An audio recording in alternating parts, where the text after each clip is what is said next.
बिस्मिल्लाहिर्रहमानिर्रहीम। आज का टॉपिक है lattice vibrations in solids. We know that transport of heat through solids is caused by the lattice vibrations, which are known as phonons.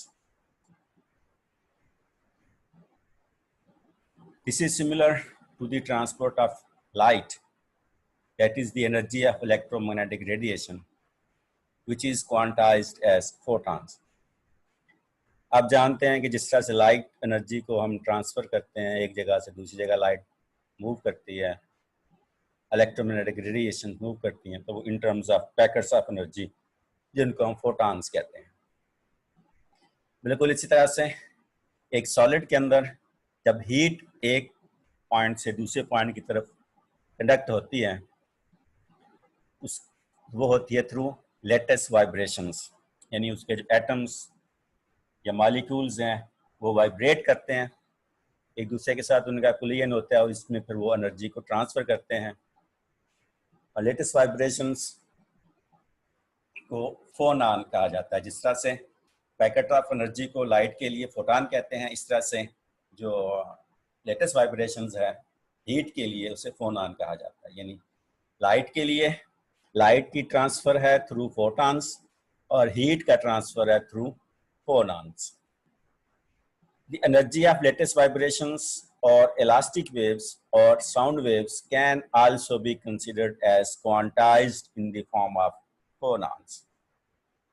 Lattice vibration की तो बात होगी ना कि वो phonons। इस तरह से अगर इलास्टिक वेव्स हों या साउंड वेव्स हों तो ये भी जो मूव करती हैं इन टर्म्स ऑफ या इन द फॉर्म ऑफ फोनॉन्स। जिस तरह से फोटान की एनर्जी की हम बात करते हैं कि एनर्जी या photon E is equal to H nu, in the same way phonon की एनर्जी भी E is equal to H nu ही होती है, जिसमें एच प्लैंक्स कांस्टेंट है और न्यू जो है वो वाइब्रेशनल फ्रिक्वेंसी ऑफ द फोनॉन्स या photon. Likewise, the photons energy of phonons is also E is equal to h nu. Phonons also have integral momentum n h cut k, where k is equal to 2 pi over lambda. Lambda is wavelength and k is the wave vector. So phonons cannot be distinguished.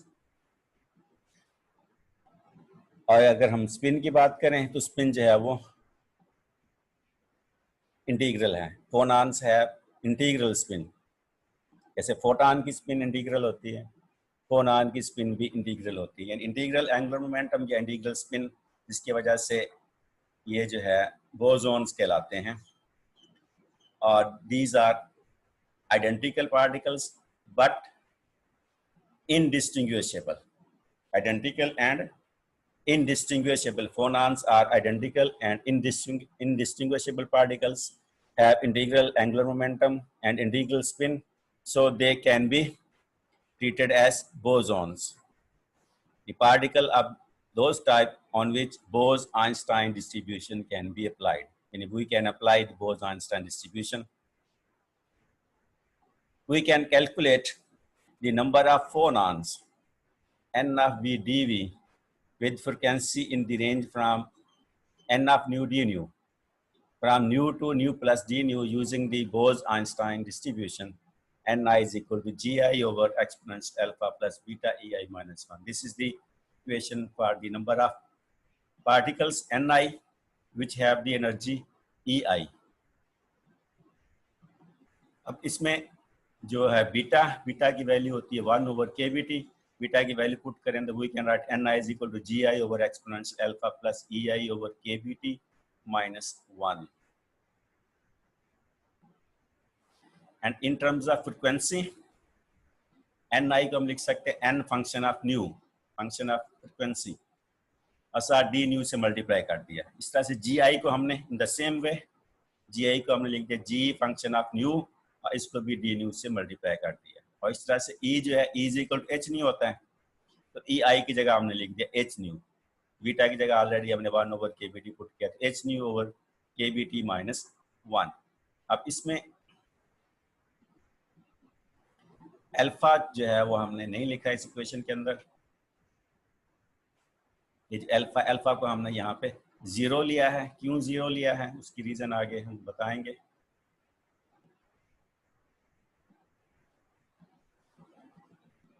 As for photons or phonons, the number of particles does not remain constant equal to n. Or the summation I delta ni is not equal to delta ni is not equal to 0. यानी फोनान की तादाद जो है वो एक space के अंदर या यूं कह लें एक वॉल्यूम के अंदर कांस्टेंट नहीं रहती, कम और ज़्यादा होती रहती है। फोटान के लिए हमने कहा था कि ब्लैक बॉडी जो है वो एक ही टाइम पे फोटान को इमिट भी करती है और साइमल्टेनियसली फोटान एब्जॉर्ब भी करती है। इसलिए जो नंबर ऑफ फोटान है, टोटल नंबर, वो कांस्टेंट नहीं रहता, कम ज़्यादा होता रहता है। इसी तरह से फोनान्स लेटेस्ट वाइब्रेशंस के साथ इसका ताल्लुक है। तो ये जब आप टेम्परेचर वगैरह चेंज होगा, लेटेस्ट वाइब्रेशन जो है वो भी कम ज़्यादा होंगी, तो फोनान की तादाद भी कम ज़्यादा होगी, जिसकी वजह से ये नंबर n के इक्वल नहीं होगा। और इस n वाले इस फैक्टर को हमने अल्फा से मल्टीप्लाई किया था, इस वजह से हम चूँकि ये factor not equal to constant value n, so we can take alpha is equal to 0। Alpha को हमने 0 कर दिया। The term g of nu d nu gives the number of allowed states or the number of allowed cells in the phase space lying in the frequency range starting from nu to nu plus d nu. The form of g of nu d nu is different from that of the photons due to the following two reasons. अब photon भी boson था, उसकी integral spin थी, फोनान भी boson है, उसकी integral spin है, और ये भी हम कह रहे हैं कि फोटान की तादाद भी जो है वो कांस्टेंट नहीं रहती है, फोनान की तादाद भी कांस्टेंट नहीं रह रही, सारी सिमिलरिटीज़ हैं। ब्लैक बॉडी वाले केस में हमने फोटान के बारे में कहा था कि फोटान के लिए जो नंबर ऑफ सेल्स या नंबर ऑफ स्टेट्स लेंगे वो हम डबल कंसिडर करेंगे।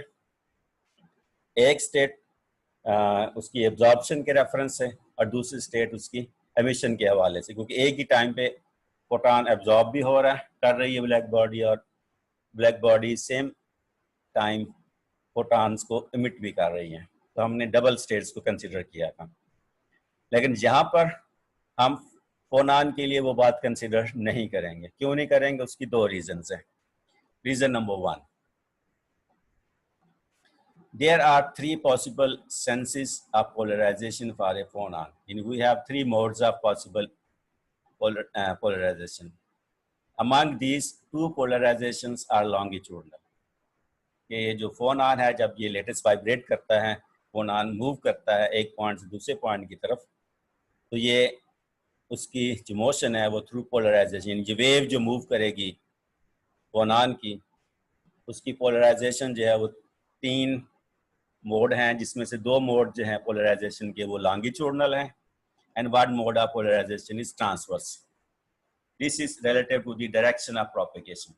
यानी जो फोनान की वेव जिस डायरेक्शन में प्रोपेगेट कर रही है, उसके लिए जो उसकी पोलराइजेशन हो रही उस वेव की, वो उसमें से 2 जो है लॉन्गिट्यूडनल पोलराइजेशंस हैं और थर्ड जो है वो ट्रांसवर्स पोलराइजेशन है, जिसकी वजह से जो वेलोसिटी है अलोंग जो लॉन्गिट्यूडनल होगी वो और होगी वेव की मूव करने की, वेलोसिटी ऑफ प्रोपेगेशन जिसे हम कह रहे हैं, और ट्रांसवर्स पोलराइजेशन के लिए इसकी वेलोसिटी डिफरेंट होगी। यानी डिफरेंट वेलोसिटीज होने की वजह से हम इसको सेम कंसीडर नहीं कर सकते। The velocity of the propagation will be different for the 2 types of polarization. यानी along ट्रांसवर्स पोलराइजेशन वेलोसिटी और है, और along लॉन्गिट्यूडनल पोलराइजेशन वेलोसिटी उसकी स्पीड उसकी मूव करने की और है। The second reason, the solid is not continuous. Solid medium is not continuous, but is made up of discrete lattice points. ये continuous नहीं है। इसका मतलब है कि क्योंकि जब हम बात करेंगे it is made up of discrete latest points, एक लेटेस्ट पॉइंट है, उसके बाद अगला लेटेस्ट पॉइंट है, बीच में गैप है। कंटिन्यूअस की जब हम बात करते हैं उसमें कोई गैप नहीं होता। यानी जो डिफरेंट पॉइंट्स के ऊपर डिफरेंट पोजीशंस के ऊपर